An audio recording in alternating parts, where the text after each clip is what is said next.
So a US and UK-led coalition has bombed the Houthis inside Yemen. And you've seen, on the streets, all the worst people in the world, from the girl who thinks showering was invented by the patriarchy to the man waving the Taliban flag, are all up in arms and very upset, screaming about international law, and you sit there wondering, hey, what's going on? Enter Daniel, I'm here to help. What is going on? First thing you need to know is the Houthis are not Yemen. Okay? They are an IRGC-backed militant rebel faction that started the civil war years ago. They are a proxy of, you could say, Iran. It's really the IRGC, the Islamic Revolutionary Guard Corps. To know a bit about the IRGC, their key goal is to guard the revolution. They openly state they're not Iranian. They don't protect Iranian interests. Yes, they're Iranian-backed, but they're the Islamic Revolutionary Guard Corps. Their goal is to spread the Islamic Revolution of 1979 to the world. And in their own doctrine of the Quds Force, their international arm, part of the way they do that is they find cells of resistance, which they describe as any Shiite population anywhere, because again, they're radical Shiite lunatics. And what they do is they fund them, and they train them, and they send them arms. They use them to create chaos and use that as leverage in the international community. That was the Houthis. Okay, so that's who the Houthis represent. The Houthis represent Ayatollah Khomeini. The Khomeini, the rest in pieces, Cutlet Soleimani, that's who they represent. The international jihad arm, they're part of the same faction as Hamas, Palestinian Islamic Jihad, Hezbollah, and Hash al-Shabi, the rest of the IRGC-backed militants. These are one of the crown jewels of the IRGC. So, what's going on? The Houthis are in Yemen, right here, right below Saudi Arabia. And what the Houthis have done is they've decided to blockade the Red Sea, which is a very important international port.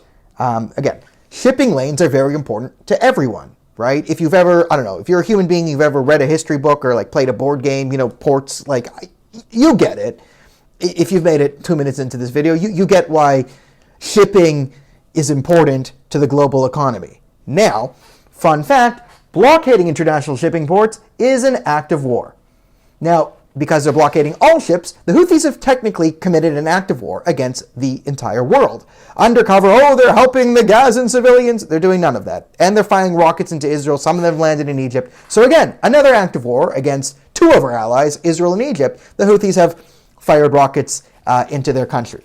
These are acts of war. Now, there is no international law out there that says you cannot respond to acts of war. Again, blockading a port and the entire Red Sea is an act of war against any country who uses those ports for international shipping. Those countries include these ones right there. So all the ones in there, they have legitimate cause to hit the Houthis. Now, all the ding-dongs like Rashida Tlaib in the U.S. are saying, this is illegal, you need congressional approval to go to war. This isn't an act of war, okay? This isn't a war, you can do act of war. Okay, the actual law here is the U.S. president has the authority. He's the commander-in-chief. He can authorize military strikes as long as he goes to Congress within 40 hours to explain it, right? Imagine if there was an invasion force floating towards America and the president had to get congressional approval to fire before they reach American shores. No, you would have to authorize kinetically and quickly instead of calling all of Congress together for a vote because they're going to land in the U.S. in an hour. You need someone to say, no, blow them out of the water now so they can't invade New York. Makes sense. These are the rules. So anyone screaming about this violates U.S. law, it doesn't. Anyone screaming about international law, one, as you're going to find out, they don't know what international law is. The way you counter this, it's simple. Just ask people to name what specific international law they think this strike violates. They will immediately shut down because they do not know what they're even talking about, because none of them do.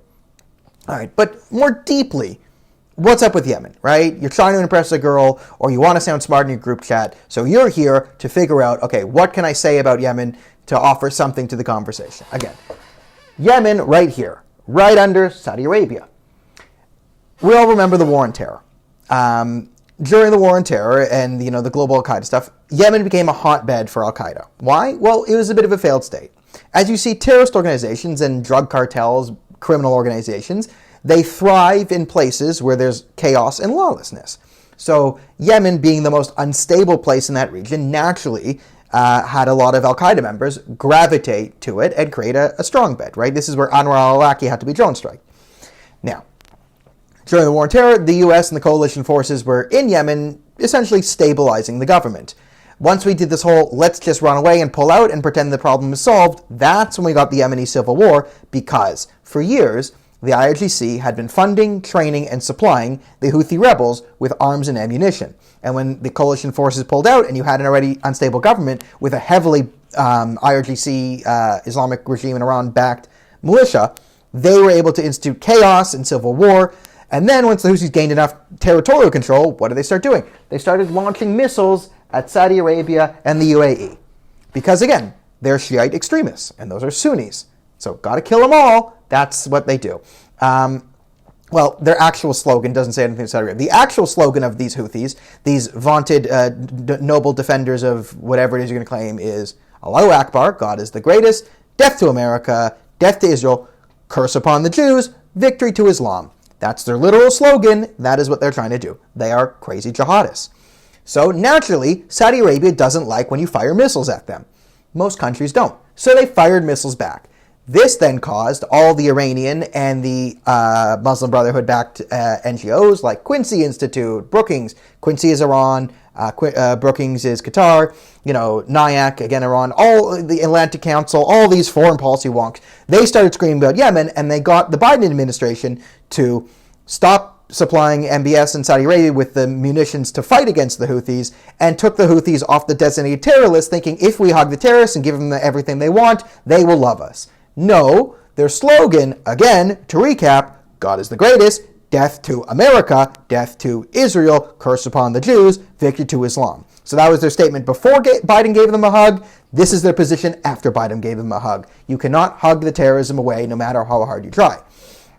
So, again, when the coalition forces pulled out of Yemen, it enabled the IRGC-backed Houthis to ravage the country. Now they have control of certain parts of it, and they are getting much more supplies from Iran. They have high-grade missile technology, high-grade weapons technology, and they're using this to blockade and attack ships in the Red Sea. Most of them not even related to Israel, like palm oil shipments from Italy to India. This is who the Houthis are attacking to save Palestine, because they're lunatics and they're not that smart. So, multiple acts of war. You cannot have this. You cannot shut down an entire shipping port because you're mad at the Jews. That's not how the world works.